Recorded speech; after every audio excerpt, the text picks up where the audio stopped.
भारत माता की, भारत माता की, भारत माता की, वंदे वंदे वंदे।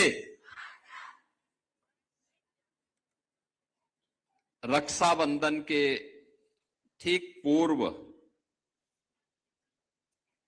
लोकमाता अहिल्याबाई होलकर के नाम पर संचालित होने वाली बस सेवा, जिसमें 27, 28 और 29 इन 3 तिथियों पर हर बेटी, हर बहन, हर माता को फ्री में बस सेवा की सुविधा प्राप्त होगी एक सह यात्री के साथ।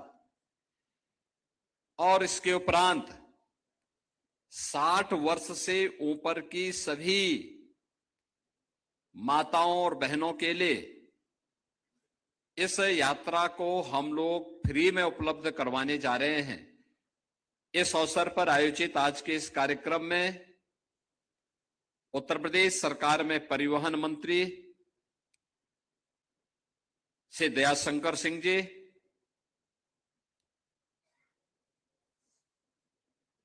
माननीय सांसद राज्यसभा से बृजलाल जी, लखनऊ की महापौर श्रीमती सुषमा खड़गवाल जी, माननीय विधायक डॉक्टर नीरज बोरा जी, माननीय विधायक गोपी श्रीवास्तव जी, माननीय विधायक श्री अमरेश कुमार जी, विधान परिषद सदस्य इंजीनियर अवनीश कुमार सिंह जी, श्री उमेश द्विवेदी जी, डॉक्टर लालजी प्रसाद निर्मल जी, उत्तर प्रदेश सरकार के सलाहकार श्री अवनीश अवस्थी जी, अपर मुख्य सचिव परिवहन एवं अध्यक्ष राज्य सड़क परिवहन निगम श्रीमती अर्चना अग्रवाल जी, प्रदेश के सभी 75 जनपदों में अलग अलग कार्यक्रमों में उपस्थित प्रदेश सरकार के हमारे सभी मंत्रीगण, माननीय सांसदगण, विधायकगण, आयोग और बोर्ड के अध्यक्षगण और उपस्थित बहनों और भाइयों, मैं सबसे पहले रक्षाबंधन के अवसर पर उत्तर प्रदेश परिवहन निगम और सिटी बस सेवा दोनों में हर बेटी, हर बहन और हर माता को 3 दिन के लिए निःशुल्क बस सेवा प्रारंभ करने के लिए और इस सुविधा के लिए प्रदेश भर की पूरी मातृशक्ति का अभिनंदन करते हुए उन्हें हृदय से बधाई देता हूं।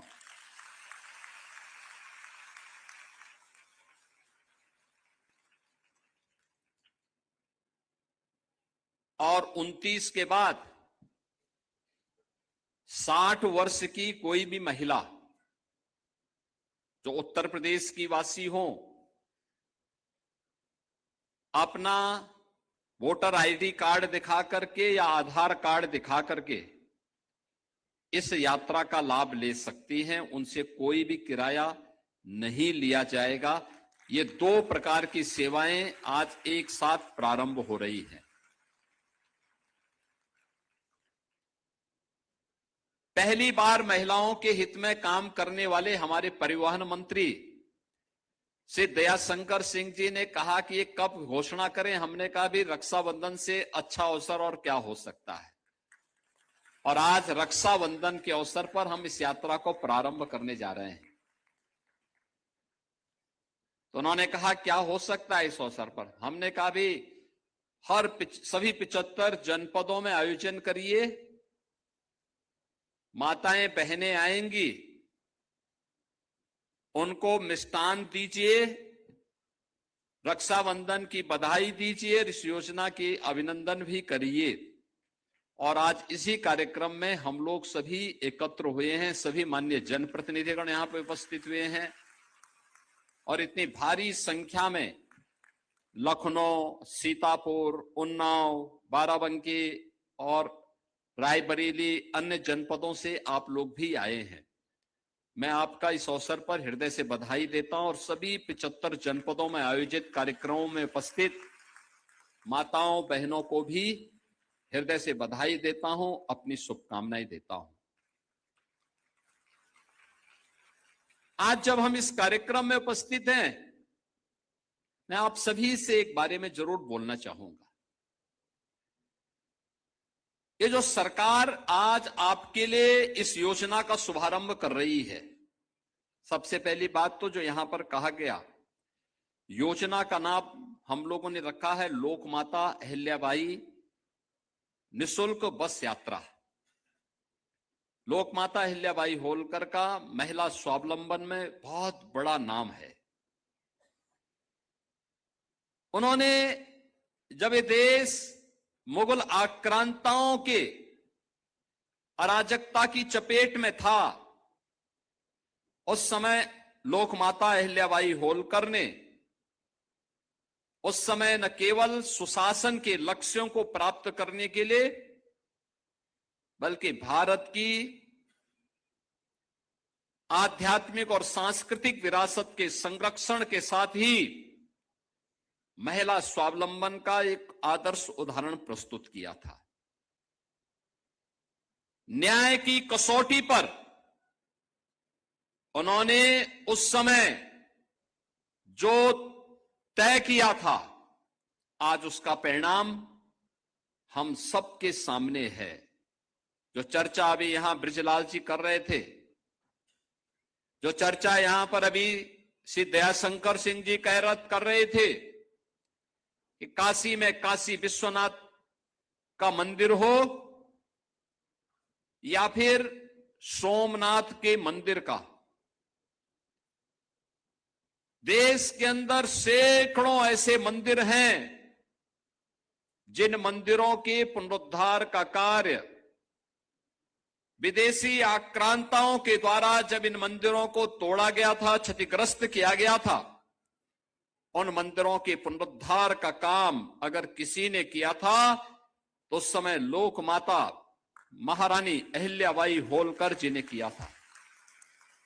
और आज मुझे बताते हुए प्रसन्नता है कि जब भी महिला स्वावलंबन की बात होती है तो हम सब लोकमाता अहिल्याबाई होलकर का नाम बड़ी श्रद्धा के साथ, बड़े सम्मान के साथ स्मरण करते हैं। और इसलिए हम लोगों ने जब प्रदेश के अंदर कामकाजी महिलाओं के लिए छात्रावास बनाने के कार्यक्रम का एक योजना आगे बढ़ाई, लोगों ने कहा क्या नाम हो सकता है। मैंने कहा उन सभी जनपदों में जो भी हॉस्टल बनेंगे, प्रत्येक हॉस्टल में 500 कामकाजी महिलाएं रह सकती हैं, और मैंने कहा ये लोकमाता अहिल्याबाई के नाम पे होना चाहिए, और उनका निर्माण का काम हो रहा है। ये लखनऊ में, कानपुर में, आगरा में, गाजियाबाद में, मुरादाबाद में, बरेली में, प्रयागराज में, अयोध्या में, गोरखपुर में, काशी में, झांसी में, सभी जगह लोकमाता अहिल्याबाई होलकर के नाम पर कामकाजी महिलाओं के लिए छात्रावास के निर्माण का काम किया जा रहा है, जहां पे माताओं को, बहनों को, बेटियों को जो कामकाजी हैं उनको वहां पे निःशुल्क रहने की सुविधा प्राप्त होगी। और जब इस बस सेवा को प्रारंभ करने की बात आई तो हमने कहा भी देखो महिला स्वावलंबन का एक आदर्श उदाहरण बनेगा ये, और इसका नाम भी रखिए लोकमाता अहिल्याबाई होलकर के नाम पर। तो इस पूरी सुविधा का नाम है लोकमाता अहिल्याबाई निःशुल्क बस यात्रा।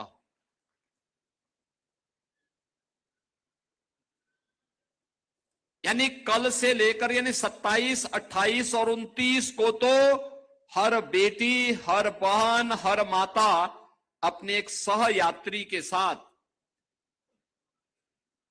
उत्तर प्रदेश परिवहन निगम की बस में या सिटी बस की सेवा में निःशुल्क यात्रा कर लेगी। और इसके बाद 29 के बाद 60 साल से ऊपर की माताओं के लिए बस यात्रा आईडी कार्ड उनका प्राप्त होने पर, वोटर आईडी कार्ड हो या आधार कार्ड हो, उस आधार पर फ्री में वो यात्रा रहेगी। वे कहीं भी उत्तर प्रदेश के अंदर जा सकती हैं, कहीं कोई दिक्कत नहीं होगी, कोई किराया उनका नहीं लगेगा। आपका किराया अब हम लोग देंगे, सरकार आपका किराया भरेगी। इसलिए इन दोनों स्कीम को एक साथ यहां पे लागू करते हुए मुझे बहुत प्रसन्नता की अनुभूति हो रही है। बहनों, माताओं, आज जब हम सब यहां पर उपस्थित हुए हैं तो मुझे यह बताते हुए प्रसन्नता की अनुभूति हो रही है कि हमारी सरकार डबल इंजन की सरकार है, जो प्रधानमंत्री मोदी जी के मार्गदर्शन में, उनके नेतृत्व में काम कर रही है। और प्रधानमंत्री मोदी जी के कारण पहली बार आधी आबादी को शासन की योजना से जोड़ने के लिए एक व्यापक कार्य योजना बनी। वे कार्य योजना का हिस्सा है, वे सभी स्कीम है जिसमें बेटी के जन्म से लेकर के उसकी शिक्षा तक, बेटी की शिक्षा से लेकर के उसके रोजगार तक, बेटी के रोजगार से लेकर के उसकी उद्यमिता तक, और जीवन के हर पड़ाव पर सुरक्षा, नारी की सम्मान और नारी के स्वावलंबन का की गारंटी। यानी हमारी हर योजना, सरकार का हर निर्णय, सरकार का हर बजट इन्हीं उद्देश्यों की पूर्ति करने के लिए समर्पित है। यानी सब कुछ जो भी है, आधी आबादी उससे अलग नहीं हो सकती और उनको भी पर्याप्त प्रतिनिधित्व प्राप्त हो, इस दृष्टि से ये सब कार्य सरकार ने आगे बढ़ाने का निर्णय लिया। आज जब इन सब बातों की चर्चा करता हूं, मुझे 2017 के पहले की भी सरकारों के कार्यप्रणाली याद आती है। 2017 के पहले एक दौर था, उस समय ये हर बेटी, हर बहन और हर माता की जवान पर एक नारा गूंजता था कि देख सपाई बिटिया घबराई। यानी जिन गुंडों को देख करके बिटिया घबरा जाती थी, यह नारा उस दौर के, उस गवर्नेंस के मॉडल का नाम है जिसमें बेटी की सुरक्षा पे संकट था, जहां पे उनका कोई सम्मान नहीं रह गया था। और स्वावलंबन की बात ही कहां, जब सुरक्षा नहीं, सम्मान नहीं, तो स्वावलंबन कहां से? न कोई इंटीग्रेटेड हेल्पलाइन थी, न कोई कमांड सेंटर था, न सीसीटीवी का नेटवर्क था, न महिला बीट सिस्टम था, न महिला हेल्प डेस्क। पेंशन और छात्रवृत्ति बिचौलिए तय करते थे और पुष्टाहार पर माफिया का कंट्रोल था। उत्सव से पहले उपद्रव हो जाते थे और कर्फ्यू जब लगता था तो सबसे ज्यादा परेशानी होती थी माताओं बहनों को। Land mafia, sand mafia, one mafia, पशु माफिया, नकल माफिया, ये प्रदेश की पहचान थी। माफिया सिंडिकेट की सत्ता प्रदेश की सत्ता के समानांतर चलती थी। और बुंदेलखंड में हम जाते थे, पूरी जिंदगी माताओं और बहनों की मटका में पानी ढोते ढोते व्यतीत हो जाती थी। गरीब परिवारों के घर में शौचालय नहीं थे। माताएं, बहनें, बेटियां अंधेरा होने का इंतजार करती थी। उस दौर की बेटी के सामने सुरक्षा नहीं थी, किस्मत का वो इंतजार करती थी। निराश्रित महिला पेंशन, वृद्धावस्था पेंशन, छात्रवृत्ति, हर योजना में कमीशन की काली साया मंडराती थी। मुद्रा योजना का पैसा हो या पुष्टाहार का बजट, ये सब रास्ते से ही गायब हो जाते थे। गरीब की बहू बेटी अपने आप को सुरक्षित महसूस करती थी। बेटी के जन्मदिन पर बधाई नहीं, लोग चिंता होती थी, क्योंकि परिवार को पढ़ाई और शादी दोनों का बोझ दिखता था। और जहां पे बेटी सुरक्षित नहीं, जहां उसका सम्मान नहीं, कहां से स्वावलंबन होता है। परिणाम था, पूरे यूपी के अंदर मात्र 12% बेटियां ऐसी थी जो अपने पैरों पर खड़े होकर के कहीं काम धाम करने के लायक हो पाती थी। नकल एक उद्योग बन चुका था और विपरीत परिस्थितियों के बावजूद मेधावी बेटी मेहनत करती थी।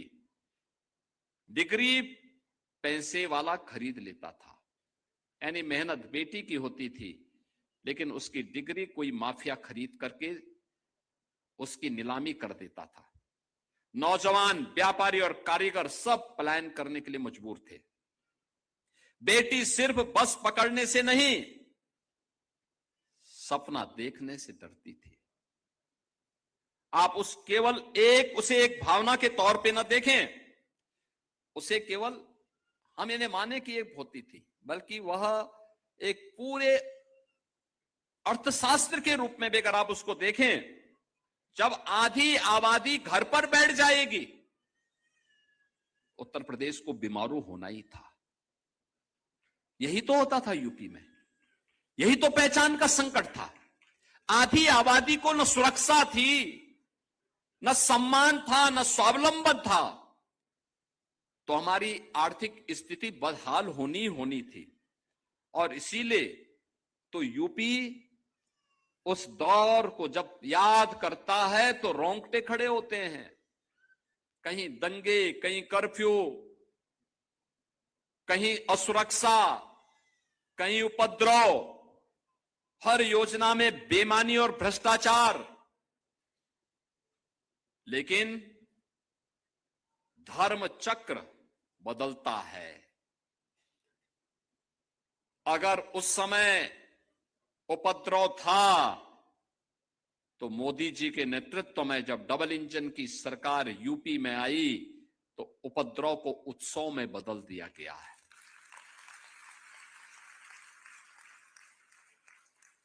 कर्फ्यू और दंगा से मुक्त करके यूपी को चंगा बना दिया गया है।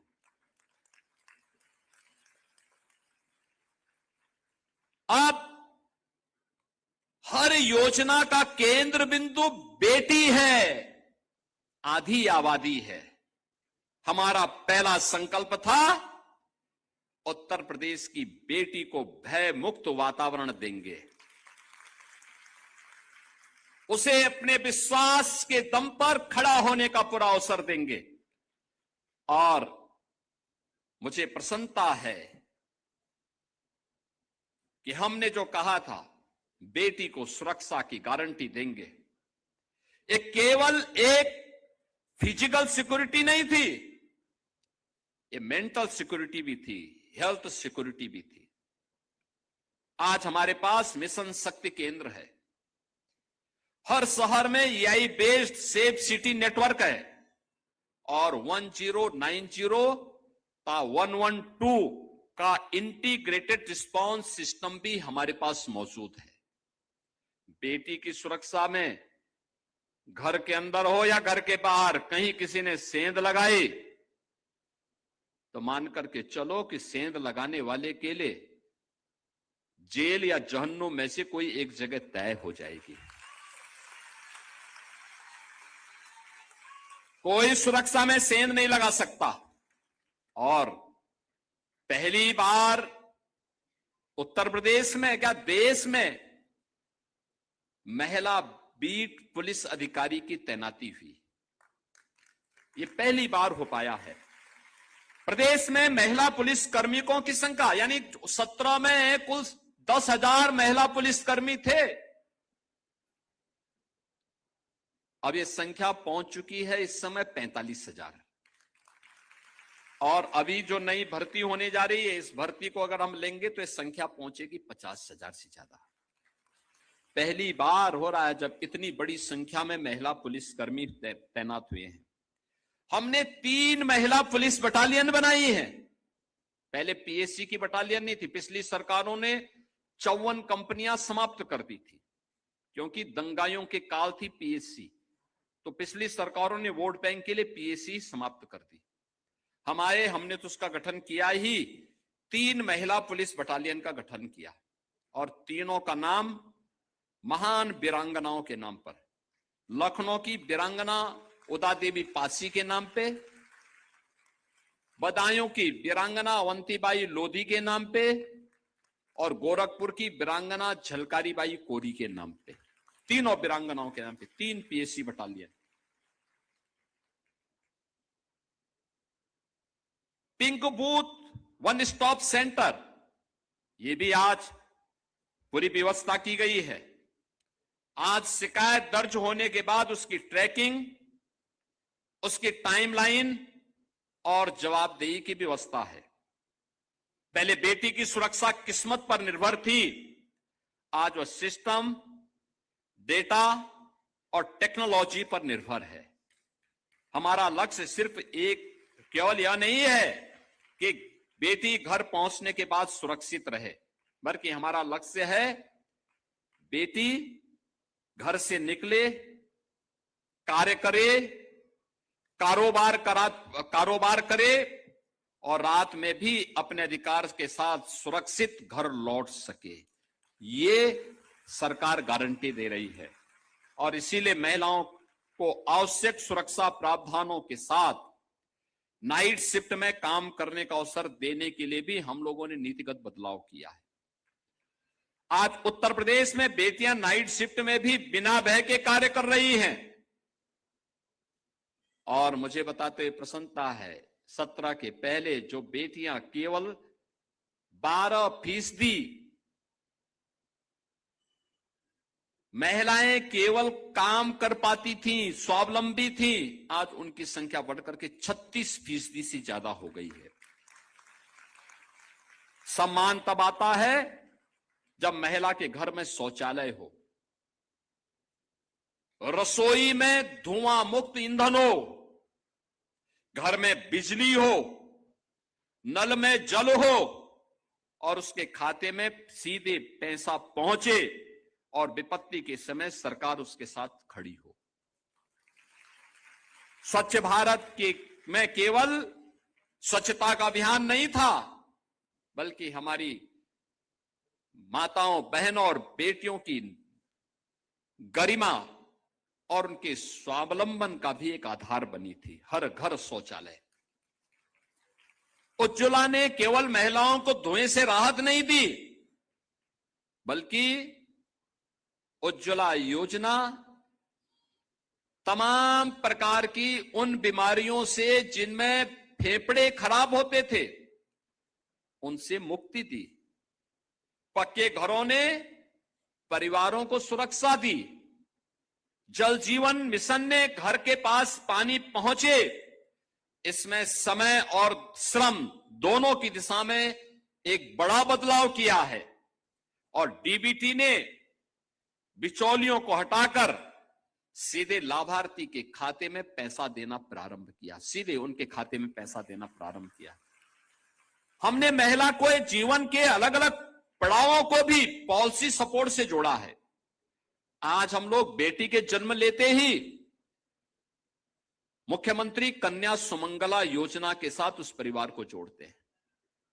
बेटी जन्म लेगी, उसके नाम पे पैसा जाएगा।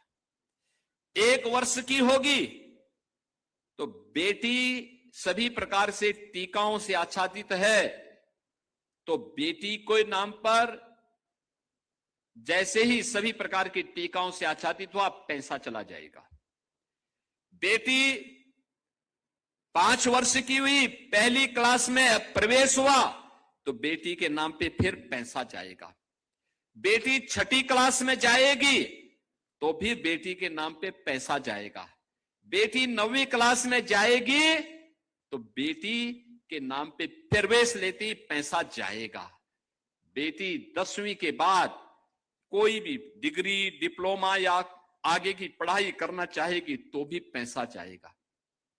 यानी मुख्यमंत्री कन्या सुमंगला योजना बेटी को जन्म लेने से लेकर स्नातक तक की पढ़ाई की सुविधा का एक प्लेटफॉर्म बना है।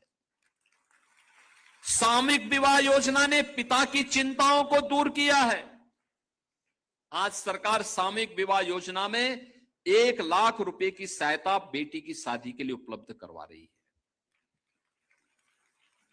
निराश्रित महिला पेंशन और वृद्धावस्था पेंशन, दिव्यांगजन पेंशन में 1 करोड़ 10 लाख परिवारों को सालाना 12,000 रुपए की सहायता सरकार उपलब्ध करवा रही है। समाजवादी पार्टी कितना पैसा देती थी? समाजवादी पार्टी के समय में 300 रुपया मिलता था। हम 12,000 रुपया सालाना दे रहे हैं और 300 रुपया वो देते थे, उसमें भी आधा पैसा चट कर जाते थे। आज तो लखनऊ में क्लिक करते हैं हम, पैसा सीधे माताओं के खाते में जाता है। कोई इधर उधर बिचौलिया पैसा निकाल ही नहीं सकता। और उसके बाद पैसा खाते से निकाला तो उसको जेल जरूर जाएगा फिर वो। यानी ये सफाई वहां डकैती डाल देते थे, हमने डकैती डालने का भी अवसर इनको नहीं दिया है। और अभी हम लोग, यानी अभी तो बेटी के जन्म से लेकर पढ़ाई तक और आगे भी सरकार हमेशा उसके साथ खड़ी है। हमने एक और व्यवस्था की है। हमारे लिए बड़ा था पहले ये काम कि रक्षाबंधन पे इस कार्यक्रम को करेंगे। अभी हम अक्टूबर या नवंबर में प्रदेश की 50,000 बेटियों को जो स्नातक में पढ़ाई कर रही हैं, ऐसी 50,000 बेटियों को एक स्कूटी उपलब्ध करवाने जा रहे हैं।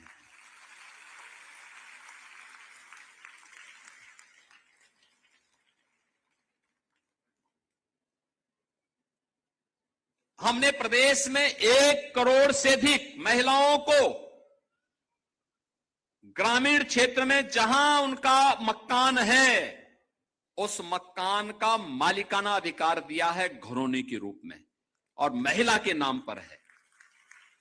65 लाख परिवारों को एक एक आवास दिया है। आवास की मालकिन वहां पर महिला है, यानी महिलाओं को ही उसका अधिकार दिया है। प्रधानमंत्री मातृ वंदना योजना और मुख्यमंत्री सुपोषण योजना के माध्यम से मां और बच्चे के पोषण को सुनिश्चित किया जा रहा है और संस्थागत प्रसव में रिकॉर्ड बढ़ोतरी हुई है, जिसने मातृ मृत्यु दर और शिशु मृत्यु दर को न्यूनतम स्तर तक पहुंचाने में सफलता प्राप्त की है। यानी मृत्यु दर को न्यूनतम स्तर पर पहुंचाना। उज्ज्वला योजना ने रसोई से धुआं हटाया है। पक्का आवास, सिर पर पक्की छत दे करके उन्हें सुरक्षा प्रदान की है और शौचालय ने महिलाओं के सम्मान और उनको गरिमा दी है। पहले पेंशन बिचौलिया हजम कर लेते थे, अब वो सीधे खाते में जा रही है। जनधन अकाउंट के खाते में, आपके स्वयं के खाते में जा रही है।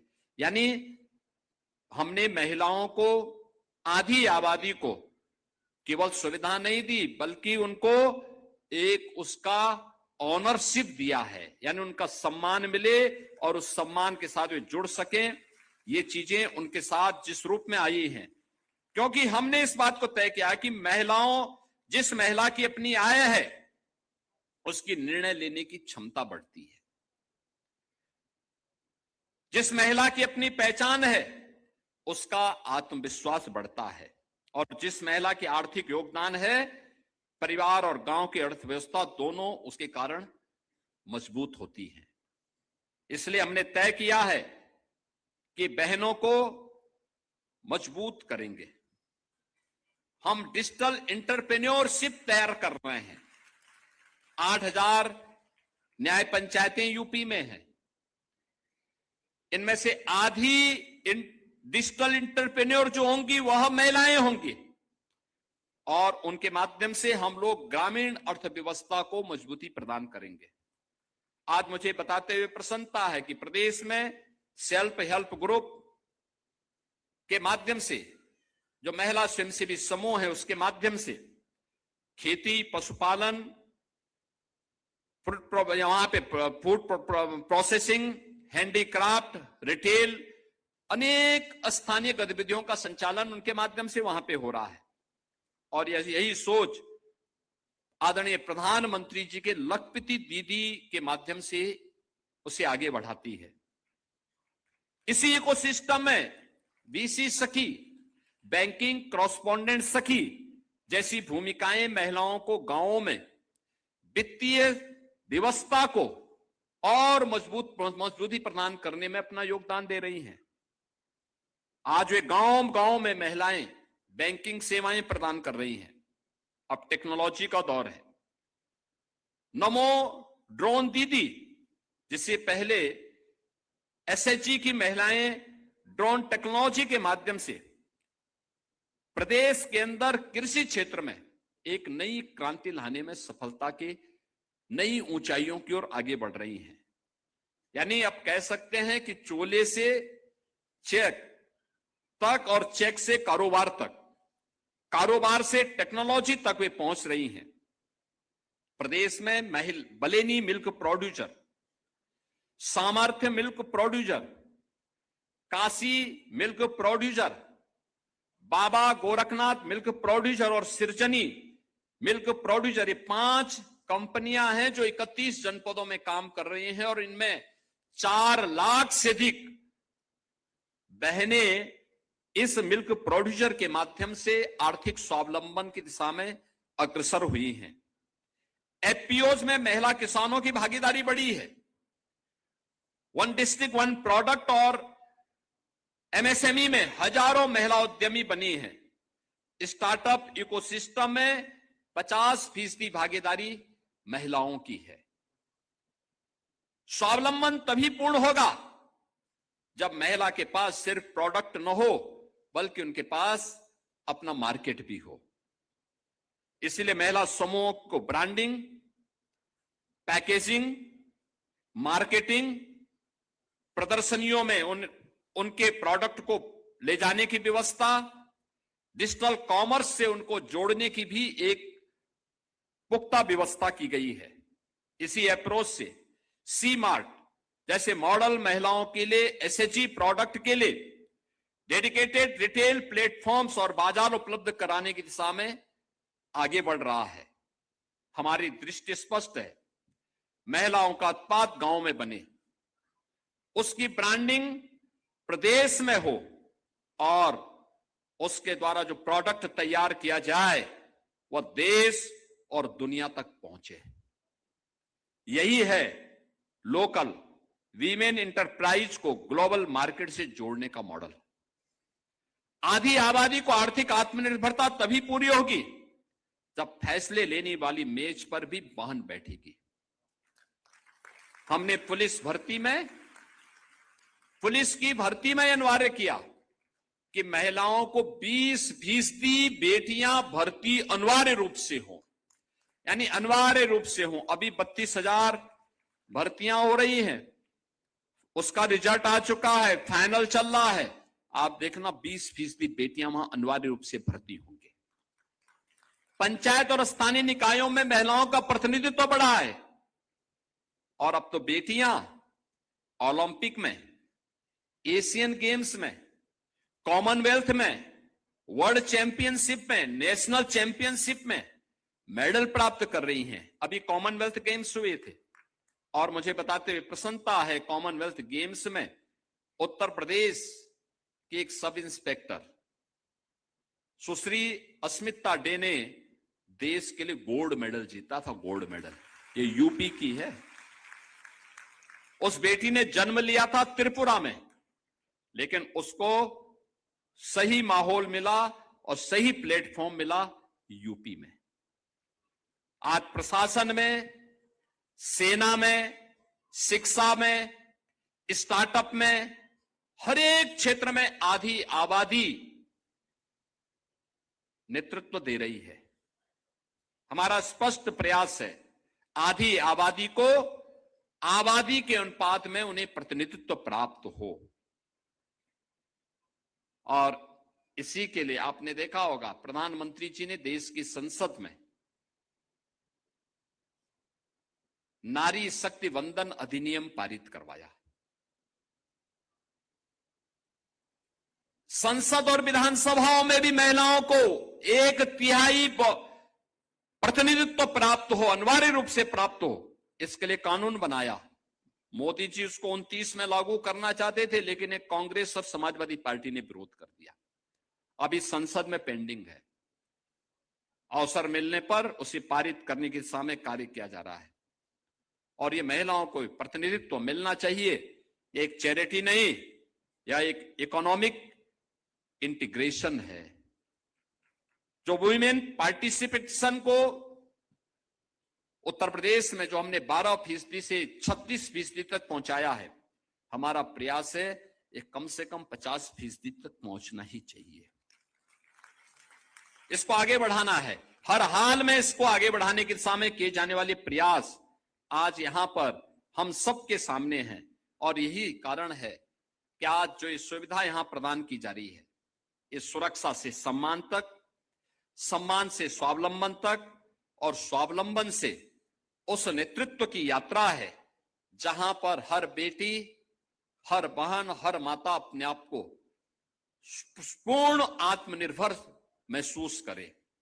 और उसी को ध्यान में रख करके डबल इंजन की भारतीय जनता पार्टी की सरकार ने बेटी के जन्म पर खुशी हो, उसकी पढ़ाई पर निवेश हो, उसकी सुरक्षा पर भरोसा हो, उसके काम पर सम्मान हो, उसकी आय पर उसका अधिकार हो, और उसके सपनों की उड़ान को पूरा एक इकोसिस्टम के साथ हम जोड़ सकें।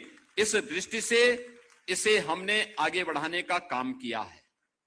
और उसको आगे बढ़ाने की इस पूरी यात्रा को हमने आज महिला स्वावलंबन की प्रतीक लोक माता अहिल्याबाई के नाम पर इस निःशुल्क बस यात्रा को हम प्रारंभ करने जा रहे हैं। मुझे प्रदेश भर की आधी आबादी को, यानी प्रदेश में लगभग 12.5 करोड़ आधी आबादी महिलाओं की है, बेटी, बहन और माताओं की है। इतनी बड़ी आबादी को आज इस सुविधा को उपलब्ध कराते हुए प्रसन्नता की अनुभूति हो रही है कि इतनी बड़ी सौगात आज प्रदेश भर में उपलब्ध प्रारंभ की जा रही है। यह अंतिम नहीं है, ये शुरुआत है, एक शुरुआत है। और उस शुरुआत के लिए मैं रक्षाबंधन के अवसर पर जो एक कार्यक्रम हुआ है, इस कार्यक्रम के लिए प्रदेश भर की सभी माताओं, बहनों को, सभी बेटियों को हृदय से बधाई देता हूं। और मेरी उन सबसे अपील होगी कि रक्षाबंधन का आयोजन, अपने भाई को तो रक्षा सूत्र बांधेंगे ही, लेकिन साथ साथ याद रखना, इस सुरक्षा का दायित्व निर्वहन करने वाले सैनिकों को, पूर्व सैनिकों को, पुलिस के जवानों को, उनको भी आपको आवश्यकता पड़ी तो रक्षा सूत्र बांध करके सुरक्षा के इस इकोसिस्टम को और मजबूत प्रदान करने में आप अपना योगदान देंगे। इस विश्वास के साथ लोक माता अहिल्याबाई होलकर के नाम पर प्रारंभ हो रही इस निःशुल्क बस यात्रा के लिए मैं आप सबको, प्रदेश भर की बहनों और बेटियों को हृदय से बधाई देता हूं। रक्षाबंधन की आप सबको अपनी शुभकामनाएं देते हुए अपनी वाणी को विराम देता हूं। धन्यवाद। जय हिंद।